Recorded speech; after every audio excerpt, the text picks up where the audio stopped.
Hi Mark, my name is Phil. My student number is 45 and my Chinese name is Lin Jiaqi. Hi Mark, my name is Winnie.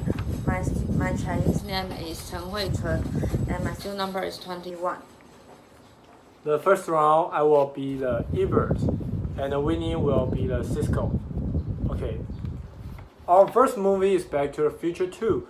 And this is one of the goofiest movies I have seen in a long time, and converted comedy about two time travelers who mess up the future and go back to the past to try to pass things up and make them come out right. The movie once again stars Michael J. Fox is the Billboard hero, and Christopher Lloyd has Doc Brown, who was invented a time travel machine and now brings Fox to the year 2015 for a quick feast on the life of his son. The movie has fun with its vision of the future, including three-dimensional holographic movie, and Fox causes lots of trouble when he gets a sports almanac and realizes he could travel back in time and win lots of money on sports bets. Tragedy strikes when Fox's arch enemy steals the sports magazine, goes back in time, becomes a millionaire, and in the new future marries Fox's mother. And so Fox of the man professor have to go back in time once again to try to steal the almanac before the bad guys start using it, so the present will return to the way it ought to be. And if you were confused as I am, and that's one of the charms of this movie, as a character shuttled back and forth trying to do a patch up job on the tides of destiny. Back to the Future 2 Part 2 is not as good as the original 1985 film. It doesn't have the genuine human emotion of the earlier film when Fox tries to fix up a date between his own parents, so that he would be bored. But it is a goofy and screwball movie, and I enjoyed it for what it is rather than in comparison with the earlier film. Well, I had the same reaction to the comparison of the two. The first film had a heart to it. I don't think there's any reason why a screwball comedy couldn't take time out to have heart. In other words, I think this film would have been helped a great deal if it had a little heart to it.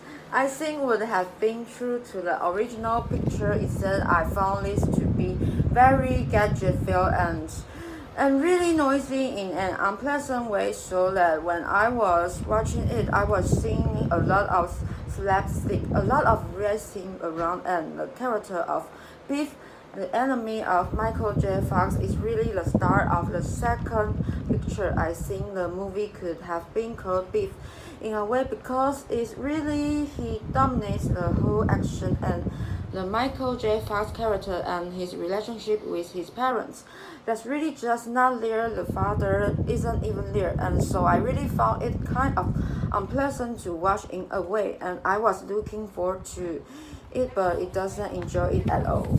I think maybe it will suffer because people remember that the first movie really did move them emotionally. This is not an entirely different movie, Not as good until but still okay. For me. Yes.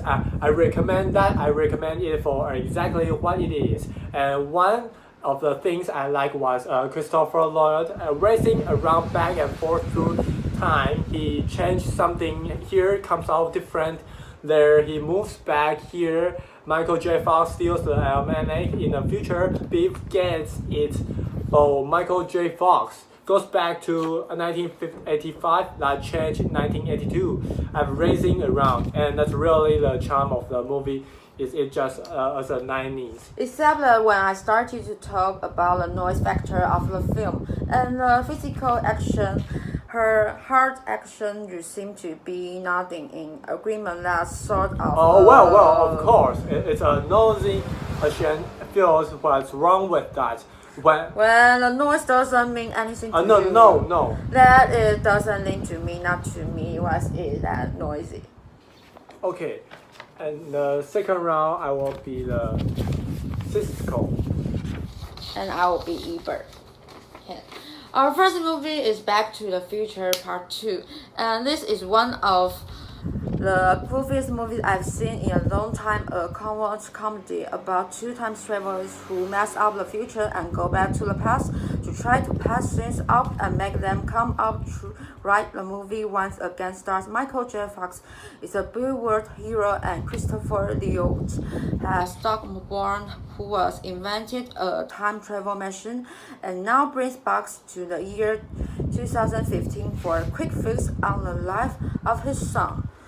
The movie has fun with its vision of the future, including three-dimensional holographic movie, and Fox causes lots of trouble when he gets a sports almanac and realizes he could travel back in time and win lots of money on sport bets. Tragedy strikes when Fox arch enemy steals the sport magazine, goes back in time, becomes a millionaire, and in the new future marries Fox's mother.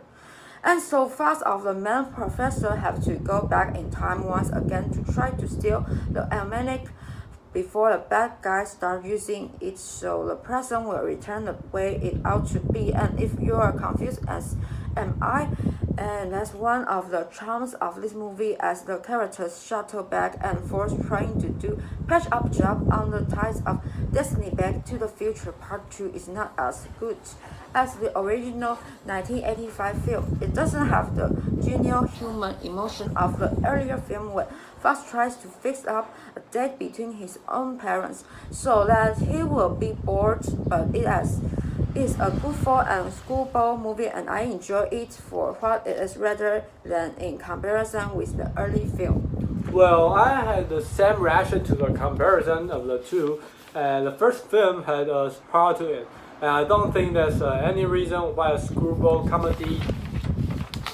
couldn't take time out to have heart. In other words, I think this film would have been helped a great deal if it had a little heart to it. I think would have been true to original picture. Instead, I found this to be very gadget-filled and really noise in an unpleasant way, so that when I was watching it, I was seeing a lot of slapstick, a lot of racing around, and the character or Beef, the enemy of Michael J. Fox, is really the star of the second picture. I think the movie could have been called Beef in a way because it's really he dominates the whole action, and Michael J. Fox character and his relationship with his parents, that's really just not there. The father isn't even there, and so I really found it kind of unpleasant to watch in a way, and I was looking forward to it, but it doesn't enjoy at all. I think maybe it will suffer because people remember that the first movie really didn't move them emotionally. This is not an entirely different movie. And not as good. And not an entirely and not as good, but still okay. Not for me. Oh yes. I recommend it for exactly what it is, and one of the things I like was Christopher Lloyd racing around back and forth through time. He changes something here, comes out different there. He moved back here. Michael J. Fox steals the almanac in the future. Beef gets it for Michael J. Fox. Goes back to 1985 that changed 1982. I'm racing around, and that's really the charm of the movie. Is it just in as nice? Except that when I started to talk about the noise factor of the film and the physical action, hard action, you seem to be nodding in agreement. That sort of. Well, of course, it's a noisy action film. What's wrong with that? When the noise doesn't mean anything to you. No. That is doesn't lead to that to me was in that noise.